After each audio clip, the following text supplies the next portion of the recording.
So I was going to do a video today about Gareth Southgate possibly being Julen Lopetegui's replacement at West Ham.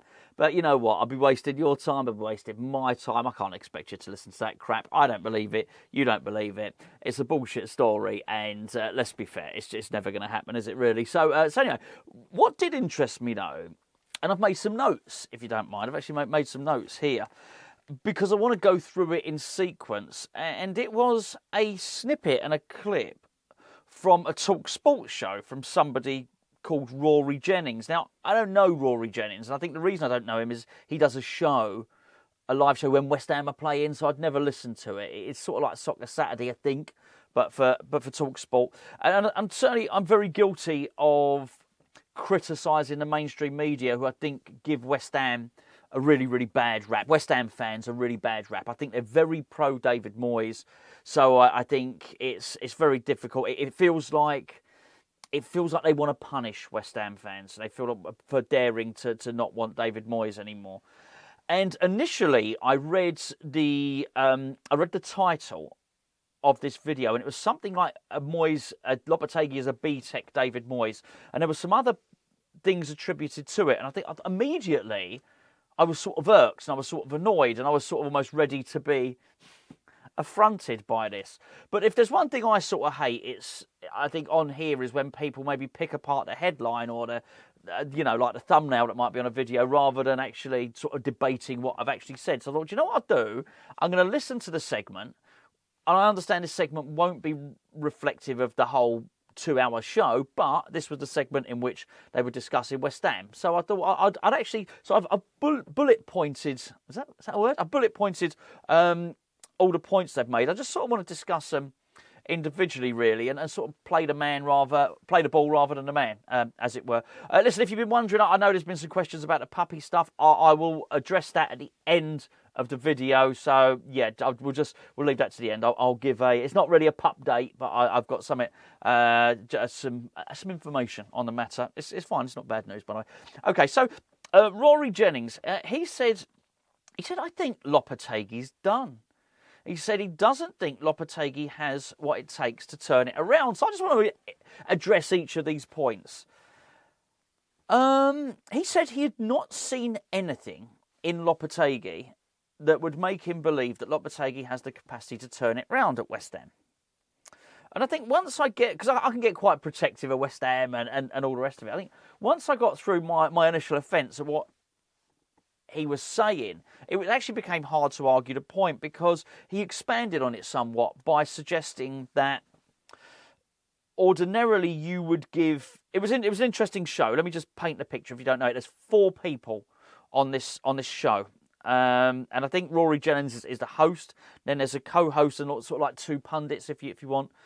But none of them are footballers. And I sort of like that. I think we hear too much from footballers. I like, just listening to normal people talking about football, or journalists, and I think that's pretty good. And they all, 3 of them spoke a lot of sense, actually. And I think it was Jennings who was making the point that you can keep a manager on, because someone said, hold on, he's only had 8 games.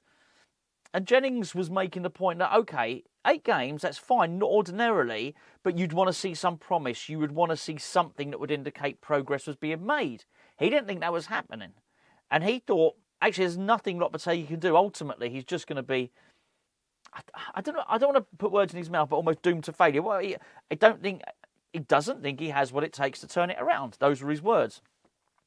So I started searching within my archives of Lopetegui, and I struggled to find anything. I really did. I think the one thing I was sort of clinging on was this really good away record that he had, which is now gone. One of the people, I think it was the one person I was probably unhappy with, went on to say West Ham fans are very happy with the appointment of Lopetegui, which was absolute nonsense. And Jennings then corrected him, and he said no. He said there were protests of fans wanting rid of David Moyes, and he said that the protests to get rid of Moyes he thought were fair and just.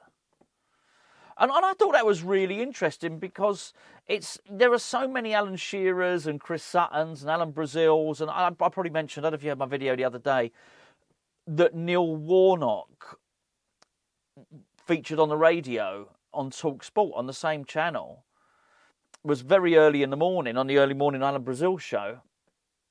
And he said, I wonder if West Ham fans are happy now they're losing every game. It was a mean thing to say. It was a nasty thing to say, but it was a dig. And this is what I mean. They want us to fail. Make no mistake about it. The wider mainstream media want us to fail. So it was really nice to hear, somebody else saying that, and particularly a TalkSport presenter. I thought that was really good. Now, the one that I felt out of the four people wasn't particularly reflective, and I thought they were a really good team.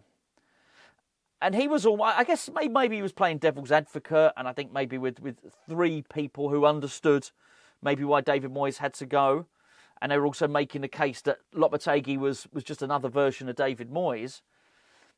This one guy turned around and said, well, I'd like to have seen what David Moyes, if David Moyes, let me get it here. I wonder what David Moyes would have done with West Ham if he'd have been given 100 million. I thought, I'll leave it out. Leave it out, mate. Goodness me. And obviously you can't scream at the radio or whatever. If it's on a YouTube video, they can't hear you. It's probably you probably have the same thing watching this. And I didn't leave a comment or anything, but I just thought, mate, I know exactly what David Moyes would have done if he'd have been given 100 million. Do you know why I know? Because I've seen him try and spend 450 million before. We wouldn't have got 9 players. Now, I'm not saying all those players have worked out, but we just wouldn't. There would have been dilly-dallying. We would have been no better off in the striker department because David Moyes can't buy a striker. He's shown it. He can't do it. He would have got some of the signings right and some of them wrong. But to make out that there would have been some metamorphosis had David Moyes have been given this 100 million, there really wouldn't. I mean, he wasn't able to get on with Tim Stight. And I think it's this rewriting of history that I mentioned in yesterday's video that I'm sort of a bit uncomfortable with, really. As I mentioned yesterday, when I edited the video, I realised later that I'd actually said Postecoglou. What I meant to say yesterday was, it's as if David Moyes' record stopped in Prague. Last season is factored out of it.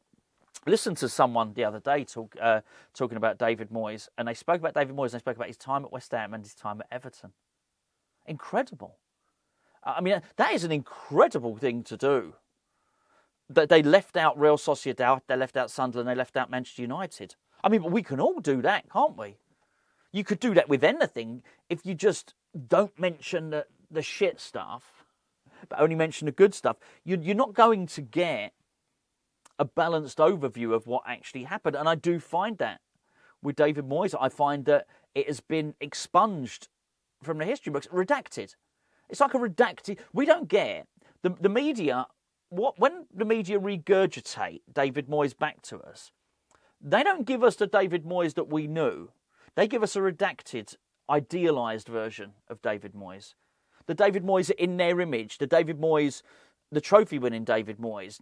We don't get the David Moyes that sits there with his hands in his pockets while his team go 5-0 down. The team that get thumped by 5-0 against Fulham. The team that concedes 6 first-half goals against Arsenal. The team that get dumped. You get what I'm saying. The record goals against. That's not. They don't factor that in. We remember that version of David Moyes, and we remember both versions, but they don't. They only remember him really winning the trophy and the success that he had at Everton. The other stuff, as I say, expunged from the records. So it was really interesting to hear, I think, this Rory Jennings defend us, and I'll go on and cover that in a second, but also interesting just because I thought that the one guy that was getting it wrong, I'd like to see what they would have done if if David Moyes had been given 100 million. He was given far more than 100 million. He's given a long time at West Ham. And to be fair, he built 2 teams, and what he was at the end of his cycle in that sense. And it was really a case of shall he be given another one? But we wanted to move on. And this Jennings seemed to understand that we just wanted a little bit more. And I make the point, and I've made this point several times in the past. West Ham, this can only sound arrogant. There's no way of this to other fans that are not West Ham fans. What I'm about to say now can only really sound arrogant, because it makes it sound like West Ham are a special case, but I think we are. And the reason I think we are is because we moved from a 34,000-seater stadium to something that now has a safety certificate for 66,000.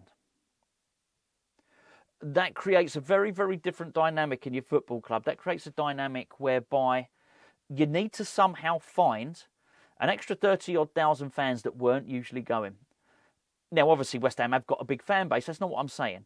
It's how do you get those fans that don't attend football matches to attend football matches? You need to encourage them in some way. Now, of course, I know it's a bad time to mention it because, obviously, the concession thing's been an absolute scandal, quite frankly. But the premise was, and the idea was at the London Stadium, and it was originally delivered, that it would be cheap football. Okay, cheap football's one way you can do it, cheap Premier League football. The other way is entertaining football. And it's not my opinion. Last season, fans were not attending as much, and there was a lot of times they just they were leaving the stadium early. There were times where we would go a whole half without having a shot on goal. Reasons like that are actually, not just about football in style. They're good. I think they're good, valid, solid reasons why you probably need to introduce a different style of West Ham that you maybe wouldn't need to do at some other clubs who have an established fan base that's probably had a sort of similar attendance for year upon year. So that was that. I thought that was really interesting. Jennings went on to say that the fans were desperate for a young, progressive manager. And this is where he got on to his Lopetegui being a B-Tech David Moyes. Before I go any further, because I almost bloody forgot, today's sponsor is... I'm opening my purse. It's my pouch. Today's sponsor is Manscaped. It's the Lawnmower 5.0. This is the best. It's the second best male grooming tool on the market. The best male grooming tool on the market is also made by Manscaped. That's the beard trimmer. It is wonderful. I brought it down here once, do one video with it, but it's back up in my bathroom where it needs to be. I'm going to be perfectly honest with you now. This is the Manscaped 5.0. It's got an interchangeable head. Look, I can take that bit off. That's the foil. Gio told me that's the foil. It's got an interchangeable head. You take that off. Just realised I wasn't even ready to do this video because I can't find my other head. Where is it? Oh, there it is. That's right, isn't there? There's this bit. This is the bit where you do like the close shave you want. It just clicks in. It's got ceramic blades, so you don't cut yourself like metal blades do.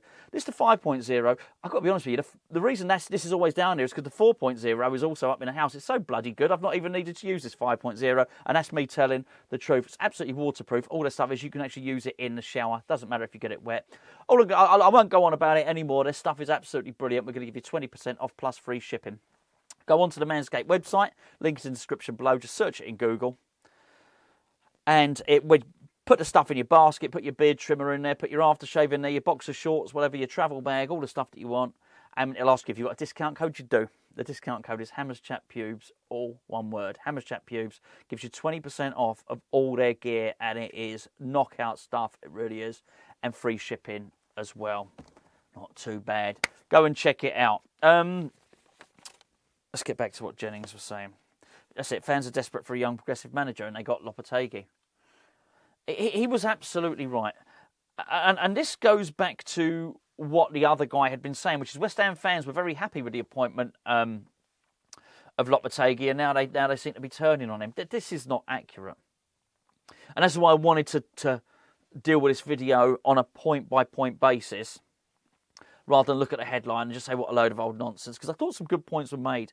And at every point I felt this Rory Jennings, he clearly wasn't a West Ham fan, because he was saying them, so he wasn't a West Ham fan.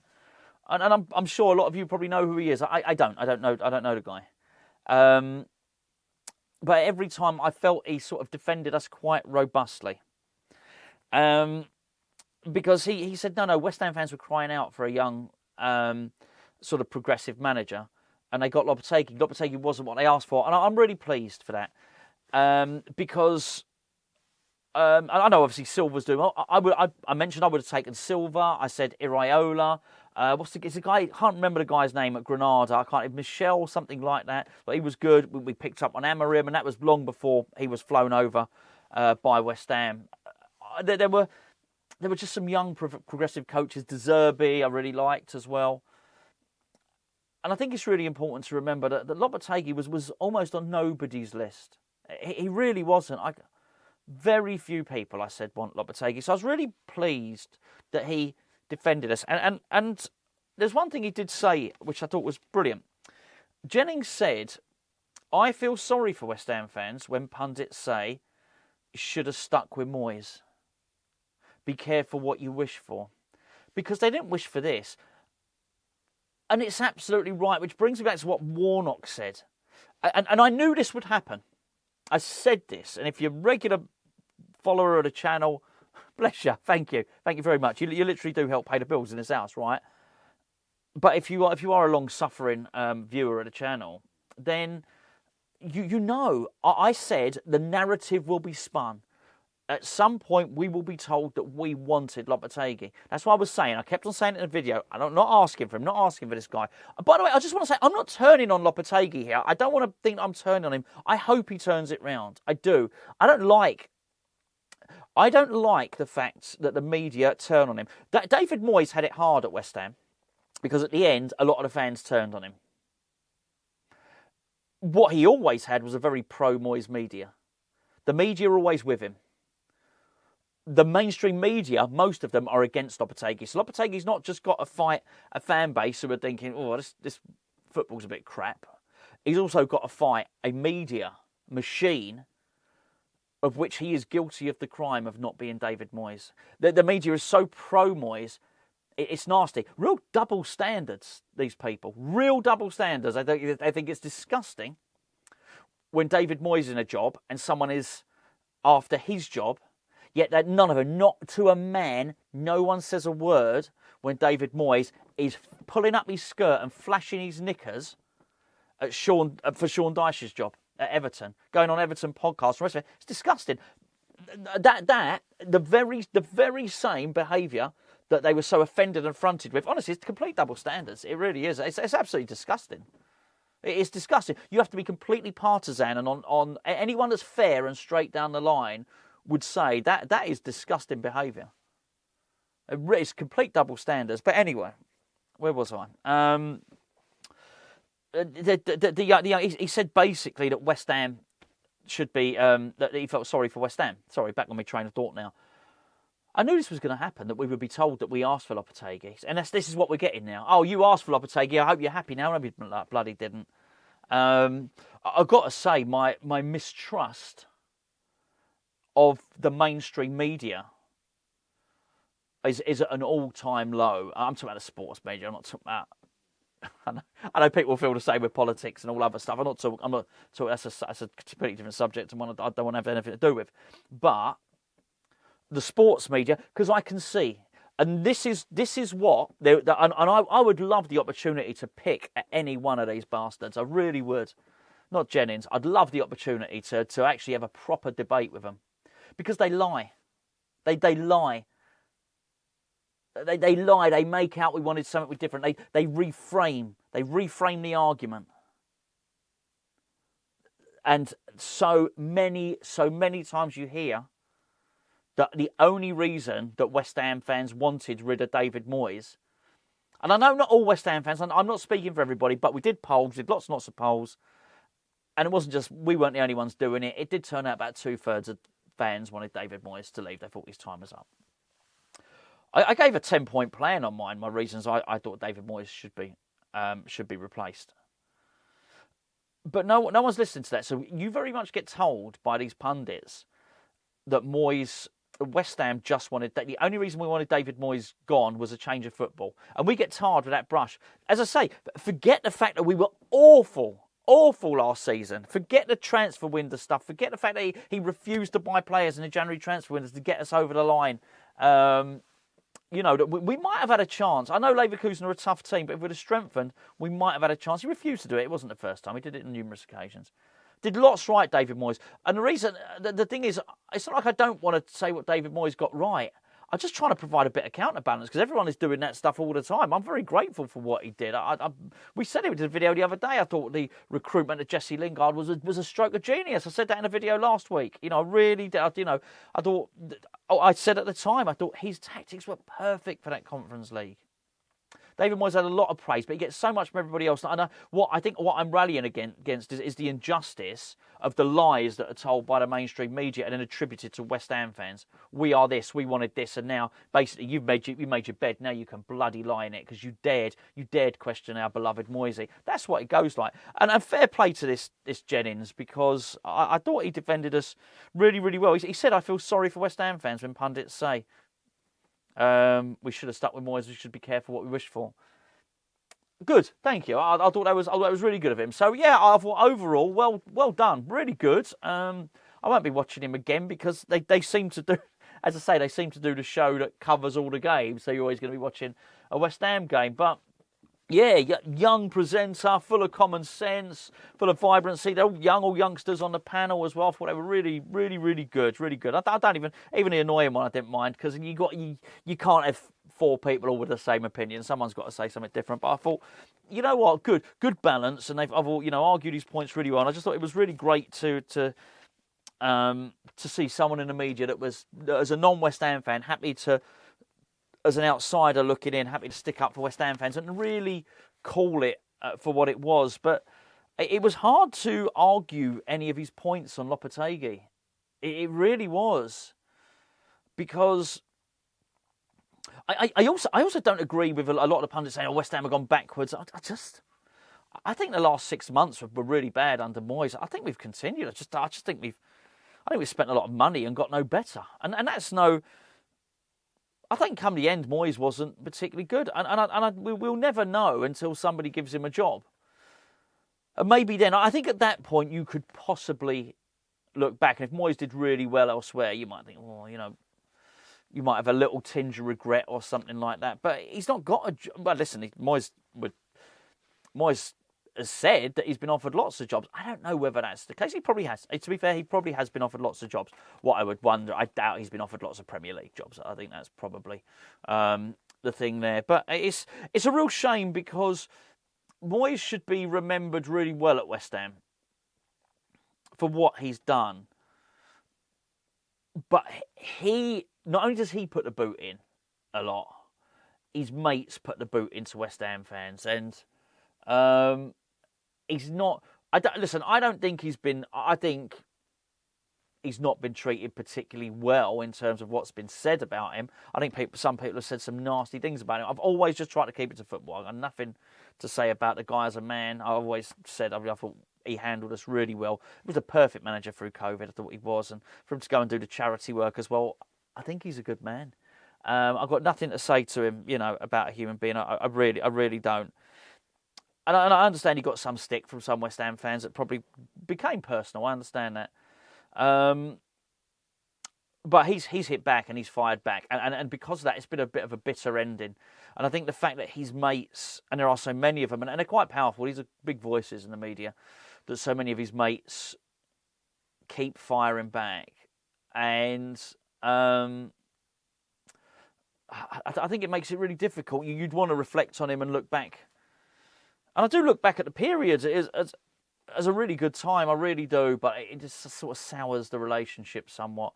And this whole thing that, I bet you want, you ain't heard nothing yet. If Lopetegui continues to struggle like he is, you're only going to hear more and more and more. I bet you wish you had David Moyes back.